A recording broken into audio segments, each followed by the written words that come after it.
চট্টগ্রামের সীতাকুণ্ডত আমদানি করা পুরাতন জাহাজ ভাঙ্গা কারখানার ইতিবাচক পরিবর্তন আসছে বলে মন্তব্য করছে অন্তর্বর্তীকালীন সরকার ও শিল্প মন্ত্রণালয়ের উপদেষ্টা আদিলুর রহমান খান।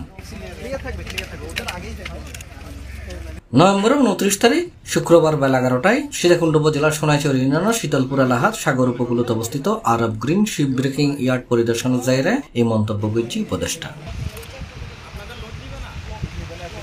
গ্রিন ইয়ার্ড পরিদর্শনের জায়গায় ইয়ার্ডের জরুরি চিকিৎসা ইউনিট, বর্জ্য সংরক্ষণাগার, অ্যাসবেস্টস সংরক্ষণাগার, নিরাপদ পানির প্ল্যান্ট, শ্রমিকলের গোসল, ওয়াশ, খানাদানার কক্ষ পরিদর্শন করছে তিনি। পরিদর্শন শেষে তারা এই শিপইয়ার্ডের পরিবেশ, শ্রমিকলের নিরাপত্তা, বর্জ্য সংরক্ষণ ব্যবস্থাপনা সহ নানান ইস্যুতে সন্তুষ্টি প্রকাশ করছে। একই সাথে ইয়ার্ডের সার্বিক ব্যবস্থাপনার উচ্ছ্বসিত প্রশংসা করছে শিল্প উপদেষ্টায়।